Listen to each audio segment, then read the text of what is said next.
कामदं मोक्षदं चैव ओंकाराय नमो नमः। अविरल शब्द घनौघा प्रक्षालित सकल भूतल कलंका मुनिभिरुपासित तीर्था सरस्वती हरतु नो दुरितान्।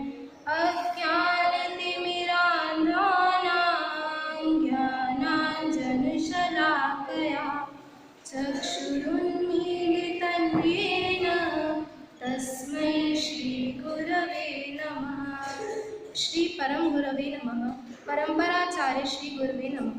सकल कुलुष विध्वंसकम श्रेयसां परिवर्धकम धर्म संबंधकम भव्य जीवमन प्रतिबोधकारकम पुण्य प्रकाशकम पाप प्रणाशकमिदं शास्त्रम श्री रत्नकर्ण श्रावकाचार्य नामधेयम्।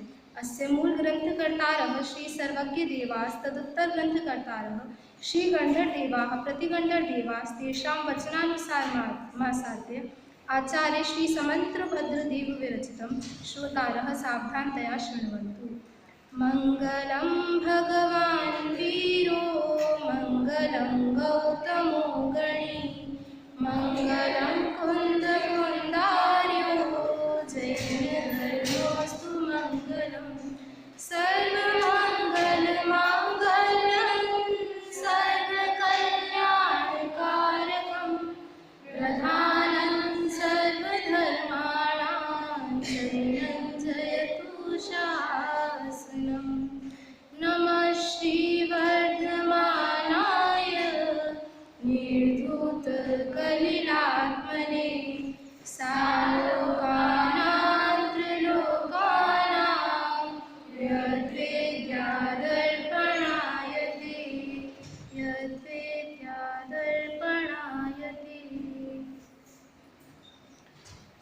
अभी मैं आपके सामने कुछ सिचुएशंस रखूंगी, आप बताना कि वो आपको कैसी लग रही है। करुणा आ रही है, हंसी आ रही है कि नेचुरल लग रहा है। इमेजिन करो कि मैं नदी के पास गई और नदी बहुत प्रसन्न थी, तो मैंने पूछा कि इतनी प्रसन्न क्यों हो रही हो। वो मीठे पानी से भरपूर नदी थी, तो नदी ने कहा आज मेरे पास कोई एक गिलास खारा पानी लेके आया था और उसने मुझे एक गिलास खारा पानी दिया। कैसा लग रहा है। दूसरी सिचुएशन पे आते हैं। कोई इंटरनेशनल रेसलिंग चैंपियन है, उसने एक 20 साल के 20 किलो के लड़के को हरा दिया रेसलिंग में, और वो गली गली शोर मचा रहा है कि आज तो मैंने इसे हरा दिया, आज तो मैंने इसे हरा दिया। तीसरी सिचुएशन पे आते हैं। आम की एक कैरी है, वो बहुत दुखी है, तो मैंने पूछा कि क्यों दुखी हो। वो कह रही है कि मुझे तो मीठा होना है, मीठा होना है, मैं तो मीठी नहीं हूँ। देखो ये बड़े बड़े पीले पीले आम हैं, ये तो मीठे हैं, मैं कब मीठी बनूंगी। चौथी सिचुएशन पे आते हैं। वो तो सबको चिर परिचित सिचुएशन है, करोड़पति रिक्शे वाली। तो वो रिक्शा वाला दुखी है, तो दुखी है तो उस पर जो स्टार्टिंग की 2 सिचुएशंस हमने देखी उनको सुन के हमें हंसी आ रही है कि बताओ नदी खाने वाली से खुश हो रही है। वो इंटरनेशनल चैंपियन एक लड़के को, ऐसे ही साधारण लड़के को हराकर खुश हो रहा है। जो बाद की दोनों सिचुएशंस थी उनको देखकर हमें करुणा आ रही है। क्या कि वो कह रही तो स्वभाव से ही मीठी होने वाली है, आम का स्वभाव मीठा होना है तो वो तो मीठी होगी ही, उसको दुखी होने की ज़रूरत नहीं है, और दुखी होने से वो मीठी हो भी नहीं जाएगी। तो दूसरी इस पे करुणा आ रही है, और वो करोड़पति रिक्शा वाला वो भी हमारी करुणा का ही पात्र बनता है। तो ऐसे ही हमारी भी अनादिकाल से परिस्थिति बन रही है। कैसी परिस्थिति बन रही है। मैं तो अपने आप से अनजान हो गया, रत्नत्रय सा प्यारा प्यारा धन खो गया। अभी तक हम अपने अनंत शक्ति संपन्न, अनंत ज्ञान संपन्न, अनंत प्रभुता संपन्न हम स्वयं हैं, पर क्या हम स्वयं के वैभव से अनजान हैं। तो स्वयं के वैभव से अनजान होकर या तो हम किसी बहुत तुच्छ वस्तु को पाकर प्रसन्न हो जाते हैं, या फिर हमें कुछ प्राप्त नहीं होता है तो अपने उस वैभव से अनजान हम दुखी हो जाते हैं। और हम क्या करते हैं, पर की महिमा करते हैं। जैसे वो नदी खारे पानी की महिमा कर रही थी, ऐसे ही हम भी किसी पर वस्तु की महिमा करते हैं। इसी का नाम मिथ्या दर्शन है, और ये पर वस्तु की जो महिमा है इसी का नाम मद है। तो ये जो मद है ये सम्यक दर्शन का घात करने वाला है। सम्यक दर्शन का घात करने वाला अर्थात मिथ्या दर्शन में कारण है। यही समंतभद्राचार्य ने रत्नकरण श्रावकाचार्य जी के 4थे छंद में बता रहे हैं। क्या बता रहे हैं। श्रद्धानां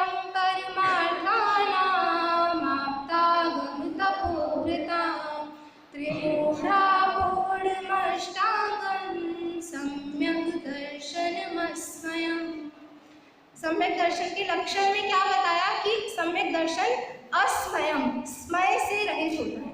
तो स्मय का क्या अर्थ होता है? स्मय शब्द का अर्थ होता है घमंड। तो जो सम्यक दृष्टि जीव होता है वो घमंड से रहित होता है। तो घमंड में यहाँ पर दोनों चीज लेना कि किसी अन्य वस्तु को पाकर प्रसन्न होना और अन्य वस्तु के नहीं मिलने पर दुखी होना, खेद खिन्न होना, स्वयं को बड़ा मानना और स्वयं को छोटा मानना, दोनों ही यहाँ पर स्मय में गर्भित है। ठीक है, अब यहाँ पर एक प्रश्न हो सकता है कि कषाय कितनी होती है, कोई बताएगा? 11th क्लास में से शुभी, कषाय कितनी होती है? कौन कौन सी? क्रोध, मान, माया, लोभ, चारों ही कषाय है, चारों ही आत्मा को कसती है, चारों ही आत्मा को दुखी करती है। तो यहाँ पर हम सम्यक दर्शन के प्रकरण में मद को इतना हाईलाइट क्यों कर रहे हैं कि मद हुआ तो सम्यक दर्शन नष्ट हो गया, मद सम्यक दर्शन नहीं होने देता है, और भी तो कषाय सम्यक दर्शन नहीं होने देते। तो इसको ऐसा समझ सकते हैं कि यहाँ पर जो ये सब कुछ जो रत्नकरण शास्त्राचार्य में या अन्य भी ग्रंथों में जो प्रकरण चल रहा है, ये मनुष्य गति के ये घटित लक्षण सब में होंगे, पर यहाँ पर मुख्य उपदेश का पात्र कौन है? समझाया किसको जा रहा है? हम जैसे मनुष्य गति के जीवों को समझाया जा रहा है। और मनुष्य गति की ये विशेषता है, क्या विशेषता है कि यहाँ पर मान की अधिकता होती है, मानव कहा जाता है मनुष्य को। तो जो मान की अधिकता सहित होते हैं ऐसे मनुष्य हैं। तो उस मनुष्य को जिस प्रकार कैसे भी वो अपने मान को छोड़े, ऐसी प्रेरणा आचार्य देना चाह रहे हैं। तो कैसे मान को छोड़े कि ये जो मान हो रहा है ना, ये सम्यक में नहीं होने देगा, इसलिए मान का त्याग करना अनिवार्य है। कैसे मान से मनुष्य की दुर्गति होती है, एक बहुत सुंदर भजन में बताया है। लक्ष्य बिंदु का कभी न हम पता लगा सके, खोजते रहे सदा मगर न पंथ पा सके, मगर न पंथ पा सके। इसमें चारों गतियों की कैसी अवस्थाएं होती हैं उसका वर्णन किया। तो बहुत सुंदर मनुष्य गति का बिल्कुल यथार्थ चित्रण किया है। कैसे किया? पुण्य बंध कुछ हुआ मनुष्य का मिला जन्म, धन वैभव अधिक हुआ उसी में एकदम मगन, चाटुकार राह दे उसी तरफ बढ़े चरण, न सत्य की लगन रही न धर्म ध्यान में है मन। आगे वाली पंक्ति हम सब अपने जीवन में अनुभव करते हैं। बात बात पर अड़े नैन भी चढ़े चढ़े, शान के मकान पर गुमान से हुए खड़े। ये तो हुई अज्ञानी जीवों की बात। फिर जिन्हें हम ज्ञानी कहते हैं, इसमें आगे बताया कि भाग्य से महाव्रत भी धारण कर ले। तो महाव्रत धारण करने के बाद भी कैसी स्थिति होती है? ख्याति हो गई कि साधु श्रेष्ठ है यही अभी, भक्त कुछ बड़े बड़े सिर झुका हुए खड़े, डगमगा गए कदम न रह सके वहीं अड़े। कषायों का त्याग करने के लिए दीक्षा अंगीकार की थी, पर वहां पर भी प्रसिद्धि मिली तो उससे भी विचलित हो गए। कैसी परिस्थिति हो गई? कौन काम आ सका न कीर्ति से बचा सका, खो प्रकाश पास का न और ज्योति ला सके। क्या कहा? खो प्रकाश पास का, मतलब प्रकाश तो अपने पास था पर क्या बाहर से ज्योति लाने की कोशिश कर रहे थे। वो उदाहरण आता है ना कि दीपक को ढूंढने के लिए दूसरा दीपक जला रहे थे कि दीपक जला तो नहीं रह गया, ये देखने के लिए हम दूसरा दीपक जला रहे हैं। तो क्या कि स्वयं प्रकाशमान था, पर क्या अपना उद्योग, अपनी कीर्ति किससे चाहिए?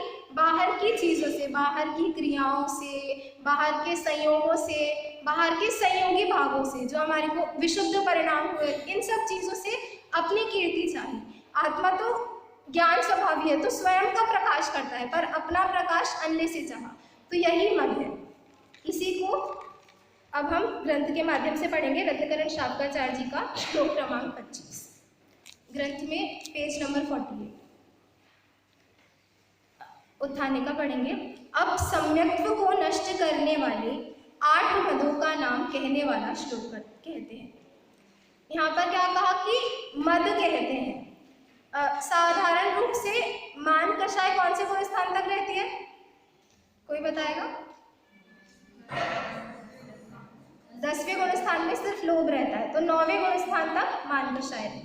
ठीक है, तो मान कषाय, और यहाँ पर सम्यक दर्शन कौन से गुण स्थान में होता है? 4थे गुण स्थान में। तो मान तो बाद में भी रहा, तो हम ऐसा क्यों कह रहे हैं कि मद सम्यक्त्व को नष्ट करने वाला है? तो सही कह रहे हैं, मान सम्यक्त्व को नष्ट, सामान्य रूप से मद और मान दोनों पर्यायवाची हैं, पर यदि विशेष अंतर देखेंगे तो मद सम्यक्त्व का घात करता है, मान कषाय सम्यक्त्व का घात नहीं करती है। मान कषाय सम्यक्त्व का घात कैसे नहीं करती है?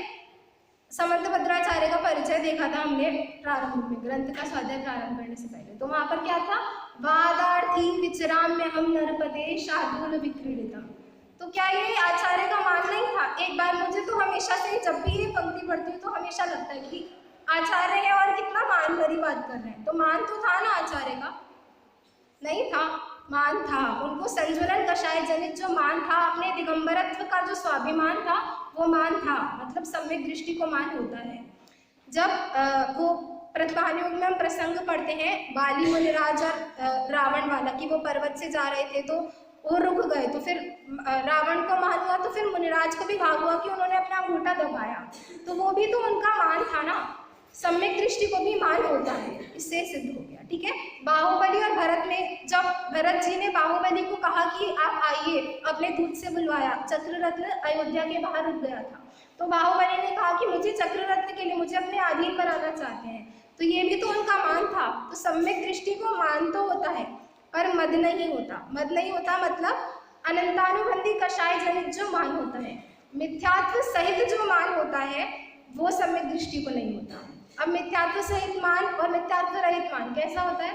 तो मिथ्यात्व सहित मान अर्थात अनंतानुबंधी मान का बहुत सुंदर, मतलब अपने जीवन से प्रैक्टिकल हम अनुभव कर सके, ऐसा बहुत सुंदर वर्णन पंडित दीपचंद जी कासरीवाल ने भाव दीपिका में किया है। वहाँ पर उन्होंने बताया कि अनंतानुबंधी मान क्या होता है कि स्वयं से जो बड़े हैं, अब बड़े कहाँ? धार्मिक क्षेत्र में जो हमसे बड़े हैं, अर्थात देवशास्त्र गुरु हमसे बड़े हैं, फिर लौकिक क्षेत्र में हमसे बड़े हैं कि हमें जो ज्ञान अर्जन कराते हैं ऐसे गुरुजन हमसे बड़े हैं, माता पिता हमसे बड़े हैं, या फिर सामाजिक क्षेत्र में भी हम देखें या फिर राज्य में देखें तो जो राजा हमसे बड़ा है, सरकार के जो अधिकारी हमसे बड़े हैं, उनकी आज्ञा नहीं पालना। उनकी आज्ञा हम कब नहीं पालेंगे? कि जब हम स्वयं को उनसे बड़ा मानेंगे। जो हमसे छोटे हैं उनसे तो बड़ा मानना फिर भी मान कषाय में आएगा, वो भी हम विस्तार से बाद में देखेंगे, पर जो स्वयं से बड़े हैं वो तो प्रत्यक्ष में दिख रहा है कि उनसे खुद को बड़ा नहीं मान सकते, तो ये तो बहुत विपरीत मान्यता हुई। तो जो अपने से बड़े हैं उनसे अपने आप को बड़ा मानना, ऐसा पंडित जी ने वहाँ पर अनंतानुबंधी मान का स्वरूप बताया। कैसे घटित होगा? कि सच्चे देवशास्त्र गुरु की यथार्थ विनय नहीं करना। कैसे नहीं करते? कि मंदिर में जाते हैं तो मंदिर में मुख्य कौन होते हैं?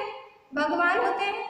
मंदिर क्या है? जिन मंदिर है, मतलब जिनेंद्र भगवान का मंदिर है, और हम क्या करते हैं? उनकी अभिनय कैसे करते हैं? मंदिर में पूजन चल रही है बढ़िया, वहाँ पे क्या होता है? बीच में एक घंटा बजा, सबकी नजर कहाँ जाती है? पूजन में कितनी अच्छी पंक्ति आ रही हो, कितने भाव लग रहे हो, तुरंत पीछे मुड़ के देखते हैं। ये अनंतानुबंधी मान है। स्वाध्याय में हम बार बार घड़ी की ओर देखते हैं, बार बार घड़ी की ओर देखते हैं, तो क्या जिनवाणी की अभिनय कर रहे हैं हम। जिनवाणी पढ़ने किस लिए बैठे थे? अपनी विशुद्धता बढ़ाने के लिए बैठे थे। ज्ञान में वृद्धि नहीं करनी थी, विशुद्धता की वृद्धि करनी थी, पर हमने क्या किया? जिनवाणी की अभिनय की। तो इस प्रकार वहाँ पर बहुत सुंदर है, तो वो तो मूलतः ही पढ़नी है। अभी हम श्लोक का पाठ करते हैं, सभी लोग दोहराएंगे। ज्ञानम पूजाकुलं जातिं बलमृद्धिं तपोवपुः अष्टावाश्रित्य माने त्वं स्मयमाहुर्गतस्मयः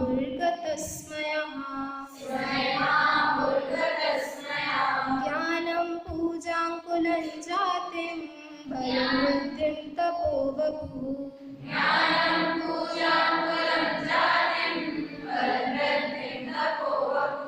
अष्टावाश्रित्य माने त्वं स्मयमाहुर्गतस्मयः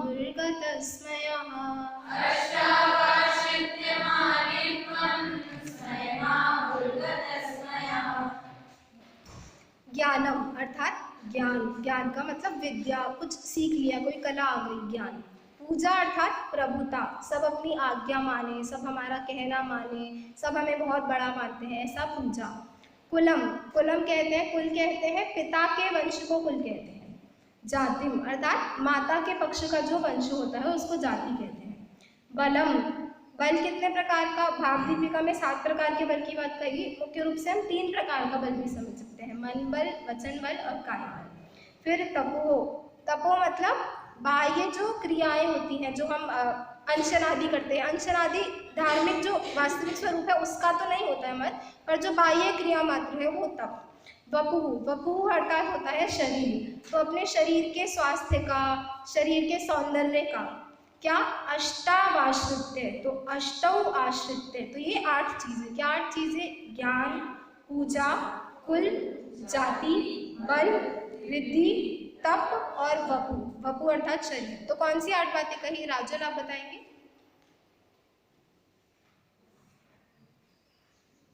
कोई और, साक्षी दीदी?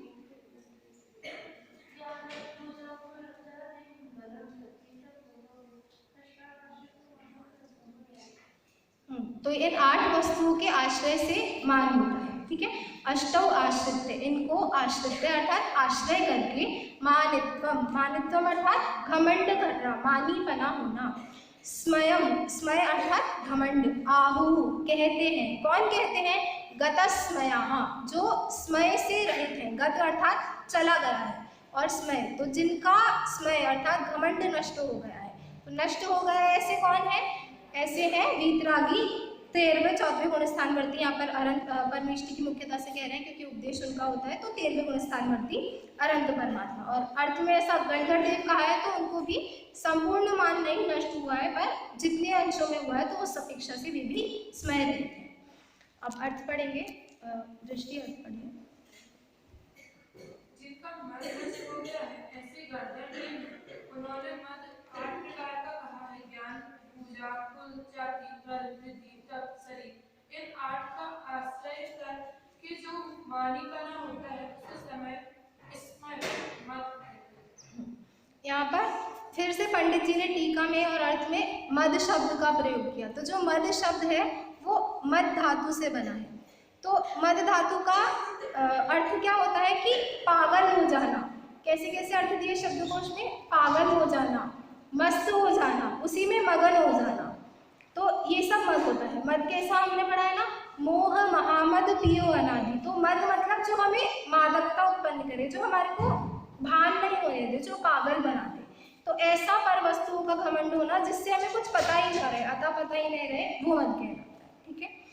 तो इस मद से मिथ्या दृष्टि की कैसी अवस्था होती है, नाटक समय सार में बनारसी दास जी कहते हैं, क्या कहते हैं, भूल्यो अभिमान में न पाओ धरे धरनी में, कि ऐसी हालत हो जाती है कि कैसा मदमस्त हो जाता है कि धरती पर पैर नहीं रखता। साधारण लोक भाषा में कहते हैं कि आसमान में उड़ने लगा है, ऐसी मानी की अवस्था हो जाती है। बड़े पंडित जी मानी की हीनता को, मतलब मानी खुद को बड़ा मानता है पर वास्तव में तो वो हीन है, तो उस मानी की हीनता को बहुत सुंदर उदाहरण से बताते हैं। ये जो पीछे वाला पहाड़ है कोई उसके ऊपर होता है तो हमें कितना दिखता है, छोटा सा दिखता है, जितना जितना ऊपर जाएगा उतना उतना छोटा दिखता जाएगा। और वो जो व्यक्ति ऊपर जा रहा है, जितना जितना वो ऊपर जा रहा है, हम भी जितने नीचे होंगे उसको उतने छोटे दिखेंगे। तो मानी क्या होता है, मान के शिखर पर चढ़ा हुआ होता है। मान के जितने ऊंचे शिखर पे चढ़ा होगा, मतलब जितना ऊंचा वो खुद को मानेगा उतना ऊंचा वो, उतना नीचा वो अपने सामने वाले व्यक्ति को समझेगा। और सामने वाले व्यक्ति को वो जितना नीचा समझ रहा है उसको लग रहा है कि वो महान है, पर सामने वाला व्यक्ति भी तो उसको उतना ही छोटा देख रहा है। मतलब मानी व्यक्ति हमेशा सबकी नजरों में छोटा ही रहता है। मानी का पतन निश्चित है, ये लोक में भी प्रचलित है। तो मानी का बहुत नीच हीन दशा होती है। तो ये मान कैसी अवस्था कराता है, हमारी आत्म संबोधन में आता है, तेरे पीछे लगा हुआ है अनादि का मोह पिशाच, छुड़ा स्वच्छ रत्नों को प्रतिपल ग्रहण कराता रहता कांच। क्या रत्न को छुड़ाकर कांच के पीछे दौड़ता है। वो नदी अपने मीठे पानी को छोड़कर खारे पानी में खुश हो रही है। तो जो स्वभाव से महान है वो अन्य चीजों में अपना महंतपना मान रहा है, ऐसी वाणी की अवस्था होती है। अब यहाँ पर छंद में बहुत सुंदर शब्द आया है अष्टावाश्रित्य। तो आश्रित्य, यहाँ पर आश्रित्य पे हमें ध्यान देना है। क्या कि ज्ञान हुआ, सब हमारी बात मान रहे हैं, इतने मात्र से कोई मद नहीं हो जाएगा। मद कैसा होगा? इनका आश्रय करने से मद होगा। समय सार जी की 265 नंबर की गाथा में बहुत सुंदर बात कही है कि वस्तु के आश्रय से हमें मिथ्यात्व और कषाय आदि भाव होते हैं। कैसे? कि ज्ञान हुआ तो उसका आश्रय करके मैं मिथ्यात्व पुष्ट कर सकती हूँ, उसके आश्रय से मैं मान आदि कषाय कर सकती हूँ। फिर क्या? वस्तु के आश्रय से मिथ्यात्व आदि होते हैं, पर क्या वस्तु से बंध नहीं होता। मुझे ज्ञान हो रहा है, मेरी सब बात मान रहे हैं, इससे मुझे बंध नहीं होगा, इससे मेरा मिथ्यात्व नहीं होगा, इससे सम्यक्त्व नष्ट नहीं होगा। किससे होगा? उस वस्तु का आश्रय करके, उस वस्तु के आधार से, उस वस्तु से स्वयं को छोटा या बड़ा मानकर जो मुझे घमंड होगा, जो मेरे अध्यवसान भाव होंगे, उनसे बंध होगा। समझ में आया ये बिंदु? सिद्धि समझ में आया क्या? कि वस्तु से बंध नहीं होगा। आश्रित शब्द की व्याख्या चल रही है, तो वस्तु से बंध नहीं होगा, वस्तु का आश्रय करके जब हम स्वयं को बड़ा छोटा मानेंगे, उससे बंध होगा। ठीक है। अब हमें लगता है कि ये जो वस्तुएं मिल रही हैं, ज्ञान बढ़ रहा है या सब बात मान रही है, क्या हो रहा है? पुण्य के उदय से हो रहा है ना, पुण्य के उदय से हो रहा है। तेरा तो शयोपशम बहुत अच्छा है, तुझे तो सब एक बार में समझ में आता है, तो कितनी लकी है, तेरी सब बात मान लेते हैं, तेरा तो बहुत सही है, मेरी तो कोई कुछ कहता सुनता ही नहीं है, मैं तो आज के बाद किसी को कुछ बोलूँगी नहीं। तो क्या पुण्य का उदय दिखाई देता है इन सब वस्तुओं में। तो हमें वस्तु से बंध नहीं होगा, ये तो ठीक है, लेकिन फिर भी हमें वस्तु की जो दृष्टि रहती है, वस्तु में परमुखापेक्षिता जो रहती है, उसको छुड़वाने के लिए परमात्मा प्रकाश में एक बहुत सुंदर बात आई। क्या आई? पुण्येन होई विहवो। पुण्य से वैभव होता है। वैभव होता है मतलब ये जो 8 वस्तुएं बाहर की हमने अभी छंद में गिनी, वो सब मान लेना। पुण्येन होई विहवो, पुण्य से वैभव हुआ। फिर क्या हुआ? विहवेन मोहमेन मयि मोहो। वैभव से क्या हुआ? मद हो गया। वैभव से मद हो गया, उसका आश्रय करके मद हो गया, चंद की भाषा में करें तो। मद से क्या हुआ? मयि मयि मोहो। मद से मति मोहित हो गई, हम पागल हो गए, उसमें मस्त हो गए, नशा चढ़ गया हमें। ठीक है। फिर क्या हुआ? मयि मोहेन अपावम। मति मोहित हो गई तो क्या? जीव पुण्य भाव तो करेगा नहीं, विशुद्धता नहीं रहेगी, क्या होगा? संक्लेश परिणाम होंगे, पाप होगा। तो मति मोहित होने से पाप हुआ। तम पुण्यम अम्भमाहु। तो ऐसा पुण्य तो मुझे हो ही नहीं। हमें लगता है ज्ञान बढ़ जाए, ज्ञान बढ़ जाएगा तो क्या होगा? सावधान नहीं रहेंगे तो ज्ञान मद हो जाएगा। तो ज्ञान को नहीं बढ़ाना है, ज्ञान की विशुद्धता बढ़ानी है। तो हमें वस्तुओं के पीछे नहीं भागना है। मिल जाए तो उनसे दूर हटने की भी बुद्धि नहीं रखनी है, पर नहीं मिले तो उनके पीछे नहीं भागना है। क्यों? क्योंकि अंततोगत्वा तो ये दुखी ही करेंगे, इनसे पाप ही होगा। तो ऐसा पुण्य हमें नहीं चाहिए जिससे पाप होगा। ठीक है। अभी हम थोड़ा टीका में देखेंगे। टीका में पंडित जी ने आदरणीय मनीष पंडित जी मेरठ इस टीका के विषय में कहते हैं कि सदाशिव दास जी ने तो यहाँ पर एक वर्कशॉप अरेंज की है कि किसी जीव को मिथ्यात्व का त्याग करना है और सम्यक दृष्टि बनना है, तो क्या करें? उसके लिए एक मोटिवेशनल सेशन है। कैसे? संदीप माहेश्वरी सेशन में बताता है कि पढ़ाई में मन नहीं लगता तो फोकस कैसे करना है। तो हमें मिथ्यात्व का त्याग करना है तो क्या करना है? कैसे विचार सम्यक दृष्टि के होते हैं, सम्यक दृष्टि का आंतरिक जीवन कैसा है, और मिथ्या दृष्टि जीव भी किन विचारों के द्वारा अपने भेद ज्ञान को पुष्ट कर सकता है, कैसे वो मद का त्याग कर सकता है, ये टीका में अच्छे से बताया। पूजन में डेली हम एक लाइन पढ़ते हैं पूजा पीठिका में, द्रव्यानुयोग चरणानुयोग से सत श्रद्धा चारित्र धरे। रत्नकरण शास्त्राचार्य जी क्या है? चरणानुयोग शैली से लिखा गया ग्रंथ है, पर यहाँ पे चर्चा किसकी चल रही है? सम्यक दर्शन की। सम्यक दर्शन मुख्यतया द्रव्यानुयोग के ग्रंथों का विषय होता है। तो सम्यक दर्शन की चरणानुयोग प्रधान व्याख्या कैसे होगी कि अपने आचरण में, अपने परिणामों में, और फिर द्रव्यानुयोग की अपेक्षा से कहें तो अपने अभिप्राय में भी वो बातें कैसे समाविष्ट हो जाए, इसका बिल्कुल प्रैक्टिकल विश्लेषण टीका में किया है। तो अभी हम टीका के आधार से कुछ बिंदु देखेंगे। तो टीका में पंडित जी ने मद को दूर करने का जो उपाय बताया वो 2 प्रकार से बताया। कैसे? निश्चय और व्यवहार, दोनों स्वरूप बताए। तो निश्चय वाला जो स्वरूप है वो द्रव्य संग्रह जी की भाषा में कहें तो वीतराग सम्यक दृष्टि मद को कैसे नष्ट करता है वो है, और व्यवहार वाला जो स्वरूप है वो सराग सम्यक दृष्टि कैसे मद को जीतता है वो बताया। तो क्या है निश्चय व्यवहार में कि जैसे अभी हम ज्ञान मत की चर्चा करते हैं। ज्ञान मत में क्या कहा, निश्चय स्वरूप में क्या बताएंगे कि जीव का स्वभाव कैसा है। निश्चय मतलब कि जो वस्तु जैसी है। तो मद क्यों हो रहा था, अपने को भूला था, मैं तो अपने आप से अनजान हो गया, तो अपने को भूला था। तो मद को जीतने के लिए जीव ने क्या किया, अपना स्वरूप जाना। तो ये हुआ निश्चय से मद जीतने का उपाय। और व्यवहार से क्या था कि जो पर्याय में कर्मोपाधि जनित ज्ञान मिला था, कर्मोपाधि जनित मतलब जो क्षयोक्षणिक ज्ञान हुआ था, उसका हम पर्याय का सत्य समझे, पर्याय का स्वभाव समझे। कैसे पर्याय का स्वभाव समझेंगे कि ये जो पर्याय मिल रही है हमें महान लग रही है ना, तो महान लग रही है तो हम पर्याय का सत्य समझेंगे कि महान नहीं है। हम देखेंगे कि कैसे कैसे ज्ञानी जीव हो गए हैं, ये देखेंगे। दूसरा बिंदु देखेंगे कि हम पहले कैसे कैसे होके आए हैं। तो ये जो अभी हमें मिल गया है इसमें हमारा कुछ नहीं है, कर्म के क्षयोक्षम से हमें मिल गया अगर ज्ञान मिला है। तो ये जो है, जो क्षयोक्षम है, ये पराधीन है, हमारे करने से नहीं हुआ है। और दूसरा कि पराधीन तो है ही, पर फिर भी कितना हीन है। हमें बड़ा लग रहा है कि मैं तो बहुत जानने लगा, पर नहीं जाना। ज्ञानियों को देखो कितना कितना कितना ज्ञान था, पर फिर भी मत नहीं था। तो ये व्यवहार से उसको जीतने का उपाय है। निश्चय से मतलब कि अपने द्रव्य स्वभाव का सत्य समझना, वो निश्चय से मद को जीतने का उपाय है। और पर्याय की जो यथार्थता है, पर्याय का सत्य समझना, वो व्यवहार से मद जीतने का उपाय है। तो अभी हम टीका को क्रमशः बिंदु में देखेंगे। तो यहाँ पर ज्ञान मद के अंतर्गत पेज नंबर 49 पे पहले ही पैराग्राफ में तीसरी लाइन में लिखा है कि यह ज्ञान तो, यहाँ पर अभी व्यवहार वाले पक्ष की चर्चा चल रही है, यह ज्ञान तो ज्ञानावर्ण कर्म की क्षयोक्षम के अधीन है। तो पहले तो ये जो ज्ञान मिला, हीन हुआ या अधिक हुआ, इसके संबंध में क्या विचार करना है कि ज्ञान ज्ञानावर्ण कर्म की क्षयोक्षम से मिला है। अगर मैं कर सकती तो मैं अभी क्यों नहीं सारी वस्तुओं का ज्ञान कर लेती, मेरे हाथ में नहीं है। क्षयोक्षम होगा, स्वावरण क्षयोक्षम लक्षण योग्यता। योग्यता कैसी है, क्षयोक्षम जनित योग्यता है। क्षयोक्षम होगा तो ज्ञान होगा, बिना बाहर में पुरुषार्थ नहीं भी दिखे तो भी ज्ञान हो जाएगा। बहुत से बच्चे होते हैं एक बार पढ़ के भी बहुत अच्छे मार्क्स आ जाते हैं, तो क्यों, योग्यता थी ज्ञान में उसकी आने की। और बहुत पढ़ के भी ज्ञान नहीं होता है, क्यों, क्योंकि योग्यता नहीं होती। तो पढ़ने से या हमारे करने से ज्ञान नहीं हुआ, ये विचार करना, ये पराधीन है।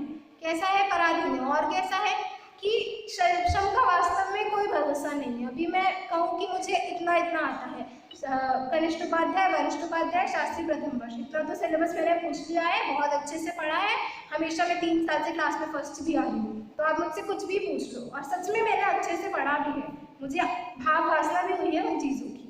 पर अभी मुझसे पूछ लो नहीं आए तो मेरे हाथ में नहीं है। बहुत परतंत्र है कि आने पर भी उस समय याद नहीं आए। क्यों, क्योंकि उस समय ज्ञान की योग्यता नहीं थी, लब्धि रूप में है, हमें वो हमारे स्टोरेज में है, और हमारे को तुरंत याद नहीं आए। तो ये जो क्षयोक्षम ज्ञान है बहुत पराधीन है, कुछ भरोसा नहीं है। तो इस प्रकार से विचार करना। फिर दूसरा बिंदु दूसरे पैराग्राफ में लिखा, पहली लाइन में, कि कई बार एकेंद्रीय हुआ। ऐसे पूरा अपनी पर्याय की परंपरा का अनादिकाल से विचार करना कि एकेंद्रीय आदि पर्याय में गया, कितना ज्ञान रहा वहाँ पर, अक्षर के अनंत में भाग ज्ञान रहा। कहते हैं ना कि कितना भी पढ़ लो, अगले जन्म में ABCD से फिर से शुरू करना है। तो अभी हम पूरा कितना भी ज्ञान कर ले शास्त्रों का, क्या पता अगले जन्म में मैं एक केंद्रीय में हो जाऊँ, या अभी एक केंद्रीय से आई थी। तो अपनी पर्याय की परंपरा का विचार करना। एक केंद्रीय होना तब क्या मुझे ज्ञान था, अगर मेरे करने से होता तो तब भी ज्ञान हो जाता। इस प्रकार विचार करना। ठीक है, अभी हम एक केंद्रीय आदि पर्यायों से निकलकर हम तो मनुष्य हो गए, उनका क्यों सोचे, मनुष्य का सोचते हैं। तो मनुष्य में भी हो गए। तो तीसरे पैराग्राफ में दूसरी लाइन में लिखा, क्या लिखा, मनुष्य तो नीच, कितने ही मनुष्य तो नीच कार्यों में प्रवीण होकर अनेक जल के जीव, थल के जीव इत्यादि इनको मारने आदि में ही अपना, वो विस्तृत टीका भी हम नहीं पढ़ रहे हैं, तो इनमें ही अपनी चतुराई का प्रयोग करते हैं। कैसे कि ज्ञान मिला है तो उससे दूसरों को दुखी देने में, दूसरों को दुखी करने में उस ज्ञान का प्रयोग करेंगे। इस प्रकार, चलो हम तो नहीं कर रहे, हम तो इतना अभी जितनी बुद्धि मिली थी उसको पूरे दिन चिन्माणी पढ़ने में ही लगाते हैं। ठीक है, तो क्या कह रहे हैं आगे पेज नंबर 50 पर सेकेंड पैराग्राफ में, कितने ही मनुष्य वीतराग धर्म को प्राप्त करके भी मिथ्यात्व के तीव्र उदय से सत्य ज्ञान श्रद्धान को नहीं पाकर अपना अभिमान, वचन, पक्ष पुष्ट करने के लिए शास्त्र विरुद्ध मार्ग में प्रवर्तन कराकर अपने को कृतार्थ मानते हैं। धर्म मिल गया, मतलब उन सारी परिस्थितियों से हम निकल कर आ गए, हम एक इंद्रिय भी नहीं हुए, ज्ञान का इतना क्षयोक्षम भी मिल गया, सब हो गया, फिर हम दुरुपयोग भी नहीं कर रहे हैं, पर दुरुपयोग वास्तव में कर रहे हैं। वो जीव तो उनको तो मिला नहीं था, वो तत्व सुनने पढ़ने नहीं मिला था, तब वो दुरुपयोग कर रहे थे। हमें क्या है, हमें तो सब मिल गया है, तो भी हम दुरुपयोग कर रहे हैं। जिसके पास धन नहीं है वो निर्धन की तरह जीवन बिता रहा है, वो ज़्यादा भागा है कि जो करोड़पति है फिर भी वो निर्धन की तरह जीवन बिता रहा है, वो ज़्यादा भागा है। तो हमें तो मिल गया, तो ज्ञान पर क्या बता रहा है हमें कि जो मिला है इसका सदुपयोग करो। अभी व्यवहार का पक्ष चल रहा है, तो जो मिला है उसका सदुपयोग करो। बुद्धि मिली है तो इसको ज्ञान बढ़ाने में नहीं लगाओ, कषायों को पोषण दे।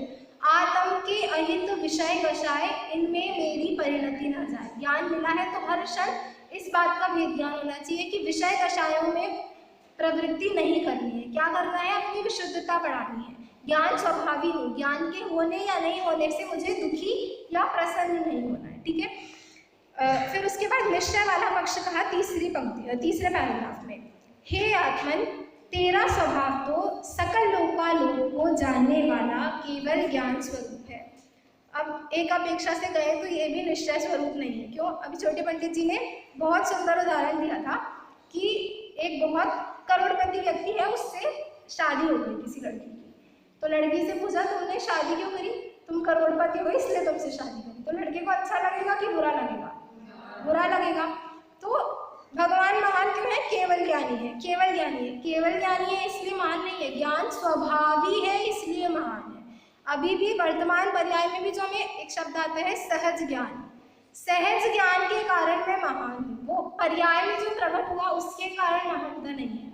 तो ये भी समझना है। तो ये हुआ निश्चय स्वरूप की चर्चा।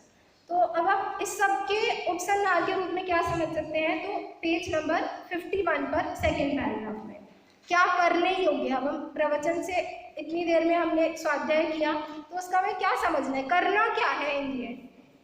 तो सेकेंड पैराग्राफ की तीसरी लाइन, किसी प्रकार शुद्ध ज्ञानावरण कर्म के क्षयोक्षम से कुछ ज्ञान प्राप्त किया है, तो इसे बड़ी दुर्लभ वस्तु समझकर आत्मा को विषयों से तथा अभिमान आदि कषायों से छुड़ाकर परम समता धारण कर संसार परिभ्रमण के अभाव का प्रयत्न करो। ज्ञान का मत करके आत्मा को अनंत संसार नहीं बनाओ। इस प्रकार ज्ञान के मत का अभाव करने का उपदेश दिया है। क्या कह रहे हैं कि हमें सबको इतनी, मोक्षाम प्रकाशक जी में जो पुरुषार्थ से मोक्ष सिद्धि का जो प्रकरण है, टोडरमल जी ने बहुत अच्छे से डांटा है कि अगर तो एक इंद्रिय होता और वहाँ पर तत्व विचार में बुद्धि नहीं लगाता तब तो सही था, कर्म का दोष था। और अभी क्या है, हम सभी को वो बुद्धि प्राप्त हुई है। फिर दूसरा कंडीशन वहाँ पे क्या बताई कि बुद्धि प्राप्त हुई हो, दूसरी कषायों की मंदता, कषायों की मंदता भी हमें हुई है, इतनी तो हुई है कि हम जिनवाणी सुनने आए। तीसरी क्या, कषायों की मंदता भी हो तो बहुत से लोगों को सुनने नहीं मिलता, ये बात ही नहीं पता होती। तो क्या है, सच्चे उपदेश का श्रवण हो, तो हमें सच्चा उपदेश भी मिलता है और सच्चा उपदेश भी भर भर के मिलता है हमें।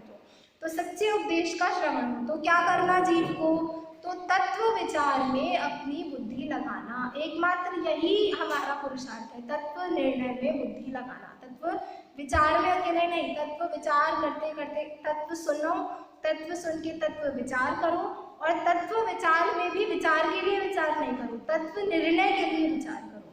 तो यही हमारा बुद्धि का, यही हमारे ज्ञान का सदुपयोग होगा। और ज्ञान का सदुपयोग हम कब कर पाएंगे, कि जब हम अपने को भी और सामने वाले को भी, मतलब जीव मात्र को सहज ज्ञान स्वभावी मानेंगे। वो ज्ञान की अधिकता या ज्ञान की हीनता से हमें कोई प्रभाव नहीं पड़ेगा, तब हम ज्ञान के मद का नाश कर पाएंगे। दो पंक्तियों के माध्यम से अभी हम आज समाप्त करेंगे। झूठी दैन्य निराशा तज कर पाओ वैभव मंगलमय। दीनता को त्याग कर दो, और क्या, झूठे अहंकार को छोड़ो पाओ वैभव मंगलमय। झूठे अहंकार को भी छोड़ दो और झूठी दीनता को भी छोड़ दो, तभी अपना मंगलमय जो वैभव है उसको प्राप्त कर सकेंगे। अभी इसी के साथ हम बात समाप्त करेंगे, शेष मदों की चर्चा करते हैं। ओम नमः।